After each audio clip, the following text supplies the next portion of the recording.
Hey guys, what's going on? What's up? And welcome back to the channel. So far so good on the intake elbow. The truck seems to run really well. And if you remember right, I said there was something that needs to go in this area right here. So if you got more air there, so let's give it some more air there, less just having an open turbo. I did clean the air aid, if you guys remember, a few months ago, and it fell off the bed of the truck and I ran over it when I left for work in the morning. So I've just been kind of kicking my feet, or kind of dragging my feet, I guess I should say, and kind of deciding what I wanted to do as far as a cold air intake. And I kind of, I love going on Facebook Marketplace and just looking at everything that's for sale. I mean, it kind of really gets me in trouble because I can pay with PayPal and have it shipped to the house. I just happened to be looking on one of the diesel groups and found this.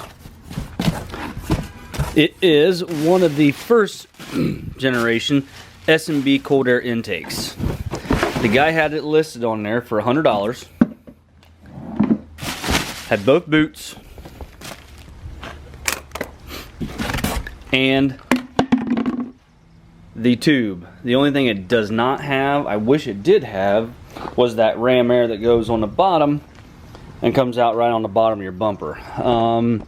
And I don't know if I can still get those because it's an old kit. This kit here has actually been superseded by something new, and so I don't know if I can still get that ram air. But I mean, for $100, I told him, I said, just because he didn't want to ship it, so I offered him $150 to cover the shipping and any hassle that he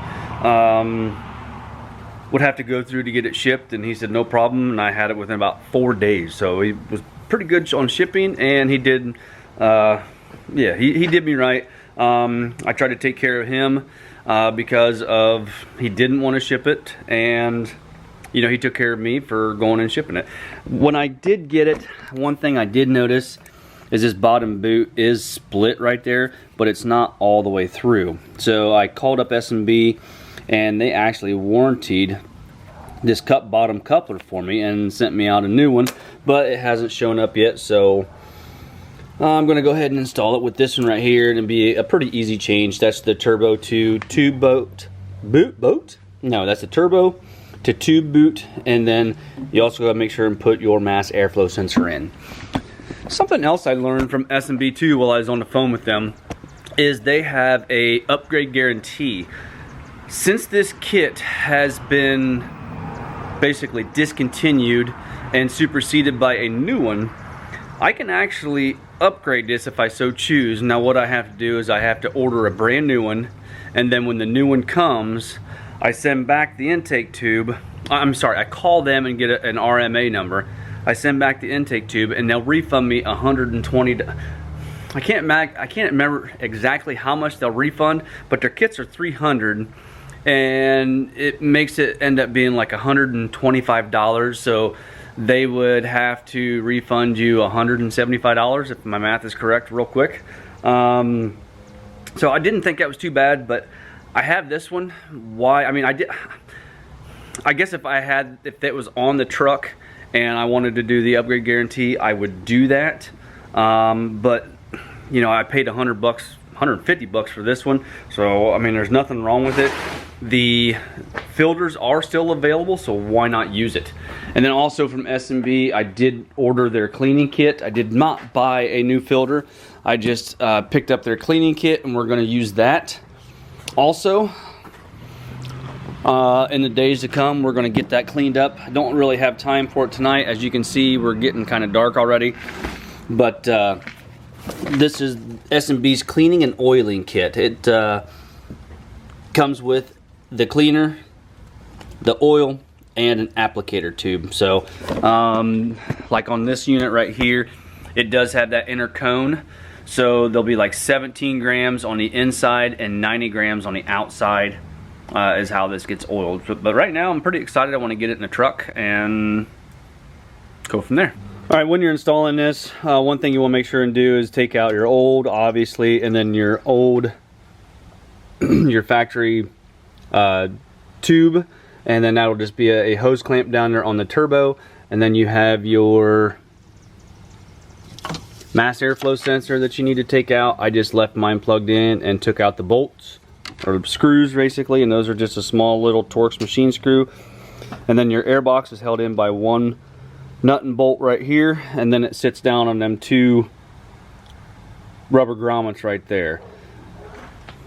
I did try it. Now this is another thing too. I saw a lot of guys pull out their silencer ring. I tried to pull out my silencer ring, but where mine's cut at is on top right here, and I just can't get at it to get that clip pried down to get another screwdriver in there.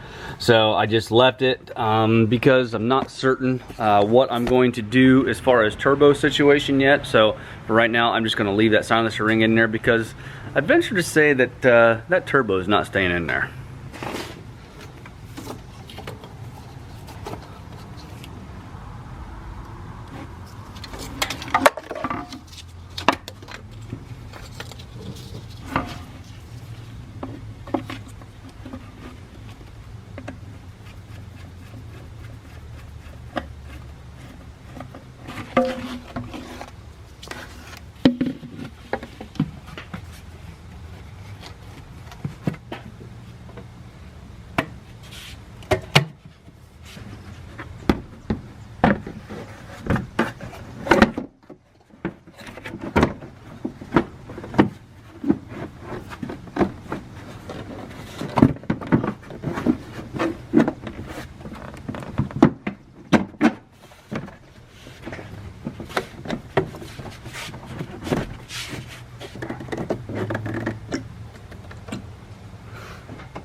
Alright, so that's pretty much it. It would be a good idea, but I just got a phone call and we're going to go on a little road trip real quick to clean this filter before you take off. It looked like it was fairly clean. I just want to clean it before I do anything.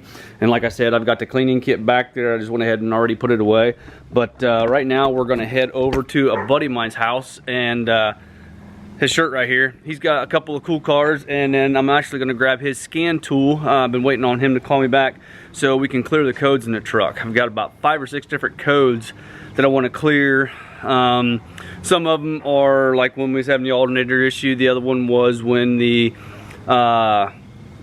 fuel tank wasn't hooked up as far as the sending unit and stuff like that. So all them codes are in there, and I actually had an engine code last night, or an engine light last night for some reason. So we're gonna go there and clear those and see if they don't come back. Alright guys, we just pulled up to my buddy Josh's house, and if you guys think I have an issue with having vehicles, I want you to take note of all the vehicles sitting around this house and in the driveway. Now that one there he was just working on, so there's one. There's another truck sitting there. There's 2, 3, 4, 5, 6.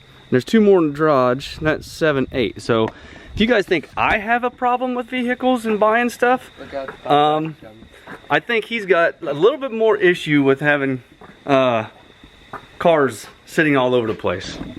This is a friend of mine. This is Josh Brown.